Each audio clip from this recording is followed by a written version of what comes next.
And welcome to once again in our channel Study with Om Sharma. So today in this video we are starting class 6th geography chapter 1 the earth in the solar system, जो कि हमारा chapter 1 आप लोगों को पता ही है। हमने अभी लास्ट वीडियो में उसके बारे में पूरा सब कुछ पढ़ा था। हमने काफ़ी सारे टॉपिक्स पढ़े थे, काफ़ी सारे इंटरेस्टिंग फैक्ट्स भी पढ़े थे। हर एक चीज़ को हम अच्छे से पढ़ के आ रहे हैं। जो लास्ट टॉपिक हमने लास्ट वीडियो में देखा था वो था हमने सन कवर कर लिया था। अगर आपने वो वीडियो वॉच नहीं करा है तो फर्स्ट वॉच दैट वीडियो, तो ये आपको पता चलेगा कि हम कितना सब कुछ पढ़ के आ गए हैं। तो स्टार्ट करते हैं। जो अब हमारा दूसरा अगला जो टॉपिक आ रहा है वो है प्लैनेट्स। और हाँ, अब हम इस वीडियो में ये वाला चैप्टर पूरा कंप्लीट कर देंगे, फिर हम लोग उसके बाद आप लोगों के लिए क्वेश्चन आंसर्स भी लेके आने वाले हैं। सो प्लैनेट्स क्या होते हैं? सो प्लैनेट्स देयर आर, आप लोगों की मैंने जैसे कि आप लोगों को बताया था कि प्लैनेट्स कितने होते हैं। There are 8 planets in our solar system. हमारे सोलर सिस्टम में 8 प्लैनेट्स होते हैं। In order of their distances from the sun they are Mercury, Venus, Earth, Mars, Jupiter, Saturn, Uranus and Neptune. अगर हम उनकी डिस्टेंस और करेक्ट ऑर्डर की बात करें तो उनका करेक्ट ऑर्डर क्या होगा, करेक्ट डिस्टेंस क्या होगा? Mercury, Venus, Earth, Mars, Jupiter, Saturn, Uranus और नेपच्यून। और हमें ये सब प्लैनेट्स के करेक्ट ऑर्डर से ही हमें याद होने चाहिए, तभी जैसे हमें तभी ये पता चलेगा कि what is the first planet, which planet is nearest to the sun. तो सबसे पास कौन सा प्लैनेट है? मर्क्यूरी। तो तभी हम इस प्रकार के क्वेश्चंस के आंसर दे पाएंगे। An easy way to memorize the name of the planets is in order of the distances from the sun is. तो एक अगर हम बात करें ईजी वे की इन प्लैनेट्स के करेक्ट ऑर्डर को याद करने के लिए, मेमोराइज मतलब अच्छे से मेमोरी में फिट करना या अच्छे से दिमाग में बैठा लेना। करेक्ट मतलब ये भी हो सकता है इसका याद करना। तो अब एक आसान तरीका इन प्लैनेट्स के नेम्स को याद करने का वो क्या हो सकता है? इनके डिस्टेंसेस के साथ हो सकता है ये वाला पूरा आप सेंटेंस रीड करें। My very efficient mother just served us nuts. तो इस पूरे जो सेंटेंस की अगर मैं बात करूं तो इस सेंटेंस में माई का अगर हम फर्स्ट लेटर देखें तो that is M which stand for Mercury. Very का first letter is V which stand for Venus.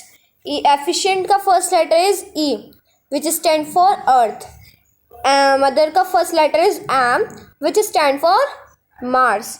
Just का first letter is J which stand for Jupiter. Served का first letter is S which stand for Saturn. And us का first letter is U which stand for Uranus. And last nuts का जो first letter is N which stand for Neptune. So these are the 8 planets and this is an easy way to memorize the name of the planets in the correct order. Next is all the 8 planets of the solar system move around the sun in fixed path. These fixed paths are elongated. They are called orbits. तो अब बात करते हैं हम किसकी? इनके एक fixed path की। यानी कि इसमें ये कहा जा रहा है कि जो सारे 8 प्लैनेट्स होते हैं सोलर सिस्टम के, ये सन के अराउंड मूव करते हैं। अब मूव करते करते अब अगर इनका कोई अब ये मूव किस में करते हैं? ये मूव करते हैं अपने खुद के फिक्स पाथ पर। अगर इनका फिक्स पाथ नहीं होगा, this is the sun and these are the 8 planets, तो ये क्या करेंगे? ये मूव करते करते एक दूसरे से टक्कर खा जाएंगे, तो which can cause a large damage, जिससे बहुत बड़ा डैमेज भी हो सकता है। तो इसलिए हर एक प्लैनेट का एक फिक्स्ड पाथ होता है और ये जो पाथ होता है ये होता है एलोंगेटेड। और इस एलोंगेटेड पाथ को क्या कहा जाता है? ऑर्बिट कहा जाता है। Here I am showing you the elongated path of all planets. As you can see in this figure, this is the sun and these are the planets. और आप लोग यहाँ पे ये लाइन देख सकते हो, दिस इज़ यही है वो पाथ, यही हर एक प्लैनेट का पाथ होता है। हर एक प्लैनेट के हर एक प्लैनेट के साथ आप ये लाइन देखते हो, यही हर एक प्लैनेट का खुद का पाथ होता है और इसी पाथ पे ये हर एक जो प्लैनेट्स होते हैं ये मूव करते हैं। अब ये मूव इसी पाथ पे करेंगे, मूव करते करते इससे टक्कर नहीं खाएंगे, तो यही पाथ क्या होता है, ऑर्बिट होता है। Next is Mercury is nearest to the Sun.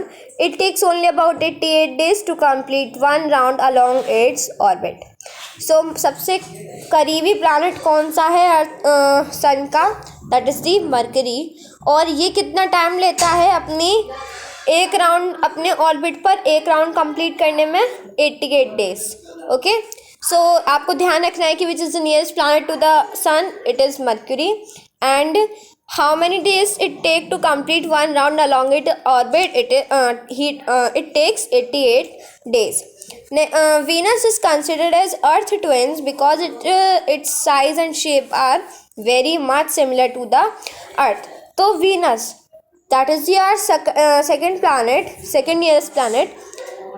तो जो वीनस होता है इसको अर्थ ट्विन यानी कि अर्थ का जुड़वा कहा जाता है, क्योंकि जो इसका साइज और इसका आकार और इसका जो साइज होता है वो बिल्कुल अर्थ के जैसा होता है, इसलिए इसको अर्थ का जुड़वा कहा जाता है। Till recently August 2006 Pluto was also considered a planet. तो जैसे कि आप लोगों को पता होगा कि पहले हमारे 9 प्लैनेट्स थे और जो 9 वाला जो प्लैनेट था उसका नाम था प्लूटो, बट अब 8 प्लैनेट्स हैं और 8 प्लैनेट्स कब हुए हैं? प्लूटो को हटाकर। तो यहाँ पे उसी के बारे में बात की जा रही है। इसमें कहा गया है कि 2006 अगस्त की 2006 में प्लूटो को भी एक प्लैनेट कहा गया था। However, in a meeting of the International Astronomical Union, a decision was taken that Pluto, like other celestial objects, Ceres 2003 UV 313, discovered in recent past, may be called a dwarf planet. यानी कि एक Pluto को 2000 अगस्त की 2006 में एक planet मान लिया गया था, लेकिन एक इंटरनेशनल एस्ट्रोनॉमिकल यूनियन की एक मीटिंग हुई थी जिसमें एक डिसीजन लिया गया था प्लूटो को लेकर कि प्लूटो और जो सेलेस्टियल बॉडीज़ हैं, आप सेलेस्टियल बॉडीज़ जानते हैं ना, चमकने वाली बॉडीज़, उनकी तरह ही अब ये डिसीजन सीरीज 2003 में हुआ था। डिस्कवर्ड इन रिसेंट पास्ट में डिस्कवर हुआ था और उस मीटिंग में इसको क्या बताया गया था? प्लूटो को ड्वार्फ प्लैनेट बताया गया था, यानी कि बोना planet. As you all know, dwarf मतलब होता है बोना। Next is the earth which is the third nearest planet to the sun. The earth is the third nearest planet to the sun. In size it is the 5th largest planet.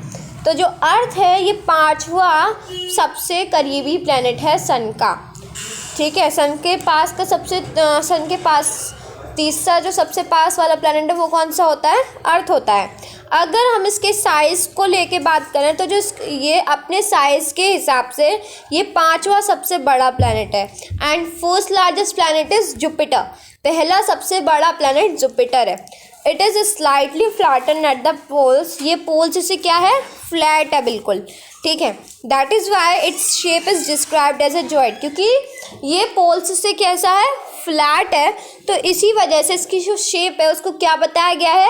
Geoid कहा गया है। तो geoid means an earth like shape. तो geoid का मतलब ही होता है अर्थ की जैसी शेप। तो जब भी आपसे क्वेश्चन का पूछा जाए what is the shape of the अर्थ, तो कुछ बच्चे लेके आएंगे सर्कल और स्फीयर। तो कुछ हद तक स्फीयर भी करेक्ट आंसर हो सकता है, बट सर्कल हमारा गलत आंसर होगा, क्योंकि आपको एक चैप्टर में अर्थ की शेप को स्फीयर भी बताया जाएगा शायद, है ना, लेकिन सर्कल गलत आंसर होगा। और राइट आंसर अगर आप जियोइड बताओगे तो आपको पूरे मार्क्स मिल सकते हैं। तो जियोइड क्या है? जियोइड कुछ नहीं है, जियोइड अर्थ जैसी शेप है। We will move on next. Condition favourable to support life are probably found only on earth. जीने की सारी कंडीशन कहाँ पे पाई जाती हैं? अर्थ पर पाई जाती हैं। The earth is neither too hot nor too cold. पृथ्वी या तो ज़्यादा गर्म है ना ज़्यादा ठंडी। It has water and air. यहाँ पे क्या है? पानी और हवा है। Which are very essential for our survival, जो कि हमारे जीने के लिए बहुत ही ज़्यादा ज़रूरी हैं। The air has life supporting gases like oxygen. हवा में क्या है, जीरे लाइक कुछ गैसेज हैं जैसे oxygen. Because of this reason the earth is a unique planet in the solar system. इसी कारण की वजह से अर्थ सोलर सिस्टम में एक अलग ही प्लैनेट है, यूनिक प्लैनेट है, क्योंकि और प्लैनेट्स पे आप लोग जानते हो सर्वाइवल नहीं है, केवल अर्थ ही एक ऐसा प्लैनेट है जहाँ पे सर्वाइवल है, and that is why it is a unique planet in the solar system. Okay, now we will move on next. Now next is from the outer space the earth appears blue because its 2/3 surface is covered by water. It is therefore called a blue planet. अगर हम outer space से बात करें, अगर हम इसको बाहर से देखें तो जो अर्थ है वो बिल्कुल ब्लू दिखाई देती है, कुछ इस तरीके की दिखेगी आपको। आधा सरफेस बहुत ही ज़्यादा पोर्शन ब्लू और आधा सरफेस ग्रीन दिखाई देगा। तो जो ग्रीन है वो तो ग्रासलैंड्स हो गए सारे, और जो ब्लू ब्लू सरफेस है वो सारी वाटर बॉडीज़ हैं। तो बाहर से अगर हम बाहर से स्पेस से देखें अर्थ को, तो अर्थ हमें ब्लू दिखाई देती है। क्यों दिखाई देती है ब्लू? क्योंकि अर्थ का जो 2/3 सरफेस है, यानी कि 2/3 सरफेस ये होता है, 2/3 सरफेस जो है वो वाटर से कवर है, वाटर से ढका हुआ है, इसलिए अर्थ को ब्लू प्लैनेट भी कहा जाता है। तो अगर आपसे क्वेश्चन में आया what is the other name of the earth, it is blue planet. Okay, next topic we have the moon. What is the moon? So firstly moon के बारे में बाद में पढ़ते हैं, अभी हम लोग डू यू नो डिस्कस करेंगे। सो डू यू नो पे क्या है? Light travel eight the speed of about, क्या है ये? अभी आपको इसको रीडिंग करना आ गया है, हमने मैथ्स के नोइंग आर नंबर्स में मैंने आपको इंट्रोडक्शन में बताया था, बट अभी अब हम लोग जब एक्सरसाइज भी करेंगे तो इसको हम लोग और अच्छे से समझ जाएंगे। तो अभी मैं आपको यहाँ पर रीडिंग करके इसको बताती हूँ एग्जैक्टली। तो this is ones, this is tens, this is hundred, this is thousand, this is 10,000 and this is lakh. So हमारा it is a lakh, it is an Indian number. Okay, तो यानी कि light travels at the speed of about 3 lakh kilometre per second, yet even with this speed the light of the sun takes about 8 minutes to reach the sun. तो light जो होती है, light travel, जो light है वो कितनी speed से travel करती है? 3 लाख किलोमीटर पर सेकेंड की स्पीड से ट्रैवल करती है। और इसी स्पीड्स के साथ जो सन की लाइट होती है, अगर वो जो सन की लाइट होती है ना, वो इसी स्पीड के साथ 8 मिनट लेती है अर्थ तक पहुंचने में। ठीक है, अब we will discuss, now we discuss about the moon. The moon, our earth has only one satellite. तो मून को हम क्या कहते हैं? Moon is also a satellite, it is a natural satellite. Okay, so हमारी जो अर्थ है ये हमारी अर्थ के पास केवल एक ही सैटेलाइट है, वो क्या है? मून है। Its diameter is only 1/4 that of the earth. इसका जो डायमीटर है वो कितना है? 1/4 है। It appear so big because it is nearer to our planet than other celestial bodies. जब अगर हम इसे अपने घर से देखते हैं हम चांद को, तो ये हमें सूरज से भी काफ़ी बड़ा दिखाई देता है। क्योंकि ऐसा इसलिए होता है क्योंकि ये हमारी अर्थ के काफ़ी पास है, और सारी सेलेस्टियल बॉडीज़ के अलावा जो मून है ये हमारी अर्थ के काफ़ी पास है। It is about 3,84,400 kilometre away from earth. तो ये जो मून है ये कितने किलोमीटर हमसे दूर है? इतने किलोमीटर हमसे दूर है, 3,84,400 किलोमीटर हमसे दूर है। Now you can compare the distance of the earth from the sun and that from the moon. अब आप कंपेयर कर सकते हो अर्थ का डिस्टेंस सन से एंड अर्थ का डिस्टेंस मून से, किसका ज़्यादा पास है और किसका ज़्यादा दूर है। तो अभी हम लोग कंपेयर करके देख लेते हैं। हमारा है sun, it is here, it is 150 million. And जो अभी मैंने अभी आपको हमारे मैथ्स का जो फर्स्ट क्वेश्चन था उसमें बताया था, million, 1 million is equal to 10 lakh. 10 lakh के बराबर होता है 1 मिलियन, है ना। तो यानी कि 10 लाख यानी कि लाख से तो ज़्यादा ही होता है मिलियन, तो इसलिए सन हमारे अर्थ से ज़्यादा दूर है। The moon moves around the earth in about 27 days. जो मून है ये अर्थ के अराउंड 27 डेज मूव करता है। It take exactly the same time to complete one spin. और एक चक्कर कंप्लीट करने में ये 27 डेज ही लेता है। As a result only one side of the moon is visible to us on the earth. और इसी कारण की वजह से अर्थ से हमें केवल एक ही साइड देखने को मिलती है मून की। The moon does not have condition favourable for life. चांद पर जीने की कोई कंडीशन नहीं है। It is mountains, plains and depression on its surface. तो यहाँ पे इसके सरफेस पे केवल माउंटेन्स हैं, पहाड़, प्लेन्स वगैरह ही हैं, पहाड़ पर्वत वगैरह ही हैं, नदी वगैरह कुछ नहीं है। जीने की कोई कंडीशन नहीं है चांद पर। These cast shadows on the moon surface. और हमें चांद पे केवल यही शैडोज दिखाई देती हैं पहाड़ वगैरह की। Look at full moon and observe the shadow. पूरा चांद जब आप देखोगे ना, फुल मून जब आप देखोगे तो आपको ये शेडोज दिखाई देंगी। As you can see in this figure, यहाँ पे आपको ये देखो, ये आपको शेडोज दिखाई दे रही हैं। तो ये कुछ नहीं है, ये माउंटेन्स वगैरह हैं। क्या है ये? माउंटेन्स वगैरह हैं जो हमें अर्थ से दिखाई देते हैं। अब यहाँ और क्या है हमारे पास? या we have another interesting fact. Neil Armstrong was the first man to step on the surface of the moon on 20 July 1969। सो जो नील आर्मस्ट्रॉन्ग थे ये पहले मैन थे जिन्होंने चांद के सरफेस पर पहला कदम रखा था। कब रखा था? 20 जुलाई 1969 में। Find out whether any Indian has landed on the moon. ये पता करिए कि कोई भारतीय भी चांद पर उतरा है या चांद पर आया है। नेक्स्ट है सैटेलाइट।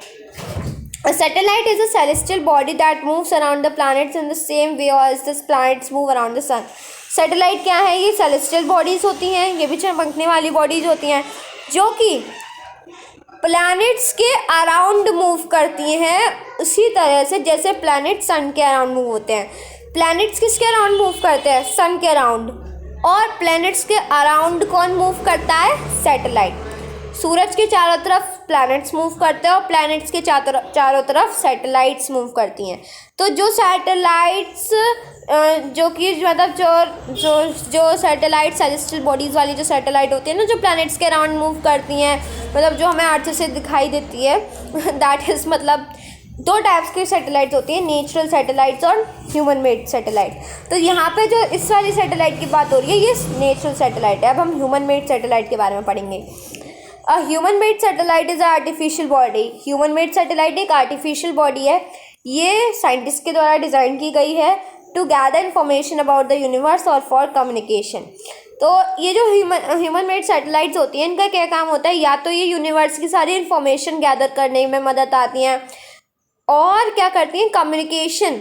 जो हम एक जगह से दूसरी जगह बात करते हैं ना फ़ोन्स पे, तो वो कम्युनिकेशंस वायर्स जो होती है ना, उनमें भी सैटेलाइट्स काम आती हैं। It is carried bye rocket. ये जो सैटेलाइट्स होती हैं रॉकेट्स के द्वारा कैरी की जाती हैं और and placed in a orbit around the earth. Earth के चारों तरफ एक ऑर्बिट पर ये प्लेस की जाती हैं। उसके बाद है some of the Indian satellites in space are INSAT, IRS, EDUSAT. तो ये एक्सेट्रा, ये कुछ इंडियन सैटेलाइट्स हैं। ठीक है। Now we have another topic that is asteroids. Apart from stars, planets and satellites, there are numerous tiny bodies which also move around the sun. तो stars, planet, satellites के अलावा भी कुछ छोटी छोटी बॉडीज़ होती हैं जो कि सन के अराउंड मूव करती हैं। These bodies are called asteroids. इन छोटी छोटी बॉडीज़ को क्या कहा जाता है? एस्ट्रॉइड्स कहा जाता है। They are found between the orbit of the Mars and Jupiter. So asteroids कहाँ पाई जाती हैं? ये मार्स और जुपिटर के ऑर्बिट पर पाई जाती हैं। हम फिगर 1.2 में भी देख सकते हैं, तो मैं आपको दिखाती हूँ। देखो फिगर 1.2, दिस इज हियर। ये है Mars and Jupiter. This is Mars and this is Jupiter. इनके बीच में आप देख सकते हैं ना, इन दोनों के ऑर्बिट के बीच में, ऑर्बिट ये है इन दोनों का, उसके बीच में ये एस्ट्रॉइड पाई जाती है। तो ये एक एस्ट्रॉइड बेल्ट है। देखो छोटी छोटी आपको दिख रही है ना, काफ़ी सारे पत्थरों से मिलकर बनी है ये। Yeah, we are here now. तो हाँ, scientists are of the view that asteroids are part of planet which exploded many years back. तो साइंटिस्ट का ये कहना है कि जो एस्ट्रॉइड्स हैं ये उन प्लैनेट्स के पार्ट हैं जो कि कई साल पहले एक्सप्लोड हो चुके हैं, यानी कि नष्ट हो चुके हैं. Okay. Meteoroids, the small pieces of rocks which move around the sun are called meteoroids. छोटे छोटे पीसेस पत्थरों के जो कि सन के अराउंड मूव करते हैं ये मेटेरॉइड्स कहलाते हैं. देखो एस्ट्रॉइड और मेटेरॉइड में क्या फ़र्क है. Asteroids are found between the orbit of Mars and Jupiters and meteoroids में ऐसा कुछ नहीं है, ये भी छोटे छोटे रॉक्स के पीसेस होते हैं. Sometime these meteoroids come near to the earth and tend to drop upon it. तो कभी कभी आप देखते हो ना मूवीज़ वगैरह में, देखा होगा कार्टून्स वगैरह में, आसमान से बहुत बड़े बड़े पत्थर बनाते हैं और ज़मीन पे गिर जाते हैं. ज़मीन पे गिर जाते हैं, एक सेकेंड, ज़मीन पे गिर जाते हैं और फिर वहाँ गड्ढा हो जाता है, कहीं कहीं आग भी लग जाती है. तो उनके बारे में वही मेटेरॉइड्स होते हैं. तो यही जो मेटेरॉइड्स होते हैं कभी कभी ये अर्थ के पास आ जाते हैं ज़्यादा और फिर उस पर गिर जाते हैं अर्थ पर. During this process due to the friction with the air they got heated up and burn. क्योंकि अर्थ के पास आ जाते हैं फिर उस पर गिरते तो काफ़ी तेज़ी से वो गिरते तो हवा के फ्रिक्शन से ये गर्म हो जाते हैं और जलने लग जाते हैं. It cause a flash of light. फिर क्या होता है इससे बहुत ही ज़्यादा क्या होता है, रोशनी होती है, काफ़ी ज़्यादा रोशनी होती है उन पत्थरों में, है ना. Sometime matter without being completely burn. कभी कभी कोई एक मेटियोर जो कि पूरा जला नहीं होता है ये अर्थ पर फॉल कर जाता है, अर्थ पर गिर जाता है और एक गड्ढा भी क्रिएट कर देता है. Do you see a whitish broad band like a white glowing path across the sky on a nuclear starry night. क्या आपने कभी ब्रॉड बैंड मतलब बहुत ही सफ़ेद ब्रॉड बैंड देखा है, जैसे like a white glowing path, एक सफ़ेद रास्ता स्काई में किसी क्लियर चांद की किसी क्लियर स्टारी नाइट में. It is a cluster of million of star. ये क्या होता है, कई सारे स्टार्स का, मिलियन ऑफ स्टार्स यानी कि मिलियन स्टार्स का एक क्लस्टर होता है. This band is the milky way Galaxy. और यही बैंड, कई सारे जो स्टार्स एक साथ होते हैं ना, तो यही बैंड क्या कहलाता है, मिल्की वे गैलेक्सी कहलाया जाता है. Our solar system is a part of this galaxy. तो हमारा सोलर सिस्टम भी क्या है, इसी गैलेक्सी का एक पार्ट है. In ancient time it was imagined to be a river of light flowing in the sky.